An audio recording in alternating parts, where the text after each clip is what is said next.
it somehow feels slower than the new body style. Hey everyone, it's Ben Hardy here, and in today's video, I'm gonna be going over a 2020 Ram 1500 Warlock. So, as always, a huge shout out and thank you to the Larry H. Miller Dodge Ram here in Sandy, Utah for providing us with the Warlock. Definitely check out their inventory in the link below. Let's just get right into it.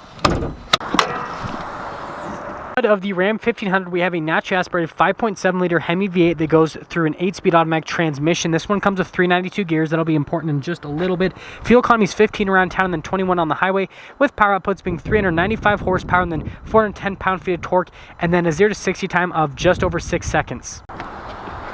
Let's go over the front end on the Warlock. So you guys will notice the giant decal on the hood. That's one of the parts of this Warlock package. And then coming down below, you notice that this kind of looks like the front end on a Ram 1500 Rebel, at least the old body style Rebel.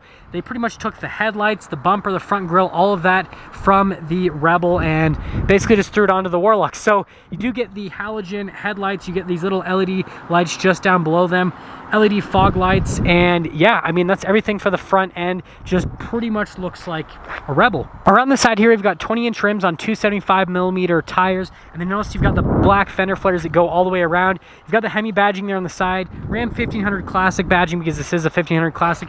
This one does have the trailer mirrors, and then it says Warlock there on the very back. This one does happen to be a quad cab, so it is the smaller back doors, but there's your full view on the Warlock. Here's our key fob for the Warlock. You've got the unlock at the top, the lock at the bottom, and then this is a little pull out for the key. This is just kind of like the old key fob that they stole from Mercedes, but yeah, that's the key for you. So let's pop into the back. Coming back here, the first thing is the tailgate, and it is not slow lowering, and it's relatively light. This one does not have a spray in bed liner, but that's pretty easy to add.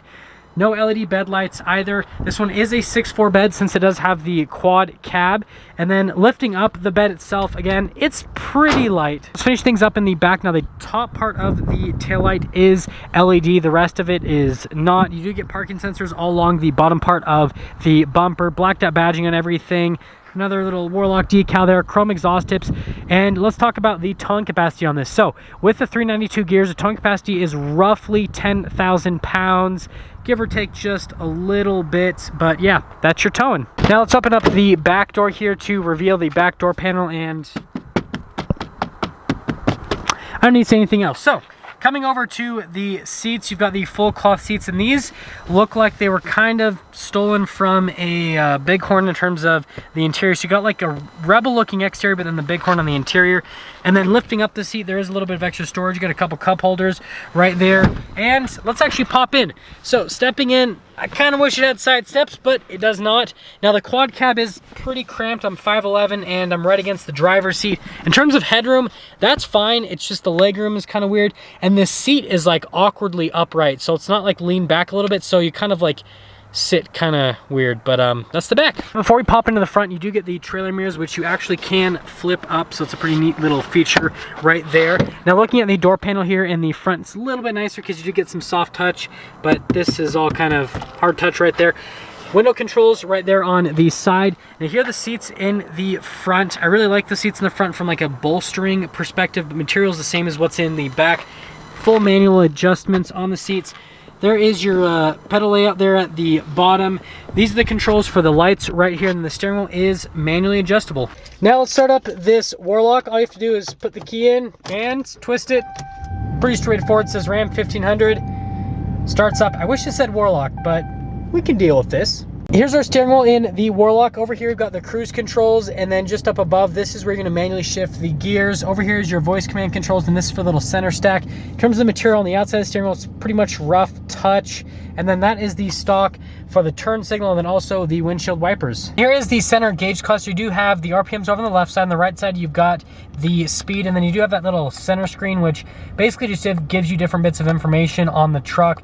Pretty easy to use, so like if you wanted to see fuel economy, for example, you can see that. And yeah, I mean, again, it's an easy system to use, and it looks pretty decent. Here's our center touchscreen. Now we're going to pop it into reverse quickly. Now that's where the backup camera pop up, so you guys can see the resolution and the lines.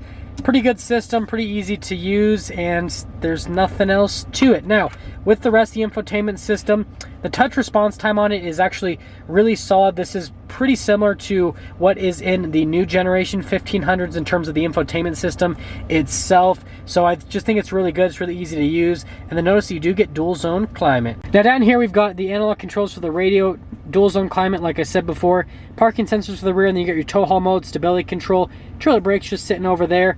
And then this is the dial shifter. Now this is the driveline select. So you've got your 4-wheel lock, 2-wheel, and then you got your 4-wheel low, and then that's the true neutral. There is a little 12-volt just hiding down behind it. And then the storage tray, you got to kind of lip that thing, and then boom, pulls out pretty easy. Most people try to like do this, and that's not going to work. You have to first kind of like pull it, and yeah. Now here's the center console. It is padded at the top.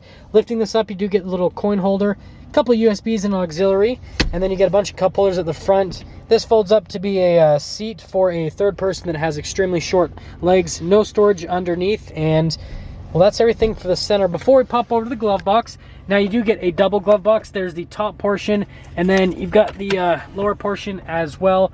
Decent amount of storage space for a truck. Up top here, we've got our little light controls, pretty simple, and it is not a power window, but it does open. It's just a manual opening window.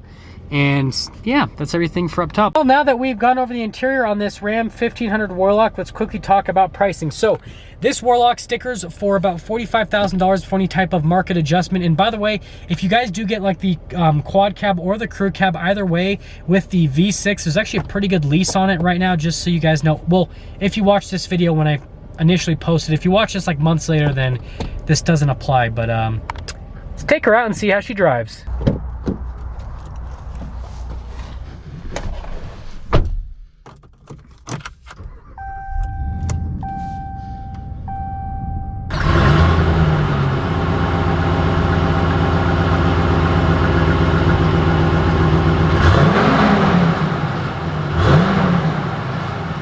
Let's quickly talk about visibility before I set off in this Warlock. So visibility over the hood is just like any other Ram. It's relatively easy to see over that bulge in the hood, just kind of makes things a little bit awkward. Visibility through these trailer mirrors is great. And then visibility throughout the rear is pretty good. The visibility in the crew cab is a little bit better. This quad cab has like a massive pillar right there that does get in the way just a bit. And well, that all being said, let's set off. I am setting off here in the 2020 Ram 1500 Warlock, and this is actually pretty surprising that they're still building these classic edition trucks, and I understand why they're building them, right?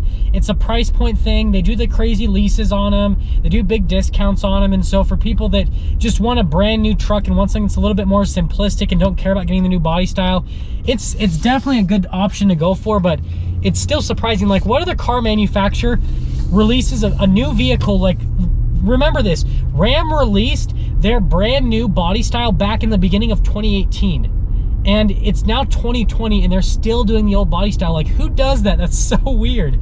But initially setting off, this drives relatively smooth, definitely not as smooth as the new body style. I mean, the new body style fixed so many things for the trucks, so all the things that it fixed obviously will not be in this particular truck. They're just using the old stuff with it.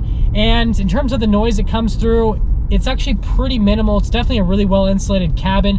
The biggest difference you notice though is the ride quality is definitely on the bumpier side of things. Taking a turn here, I mean, it's easy to turn, and geez, the tires break loose so easy. I didn't even get on the throttle that much. That's what 392 gears does for you guys. But yeah, it turns pretty well. I mean, the steering is a little bit on the vague side, but it's not a huge truck, so it's really easy to drive in general.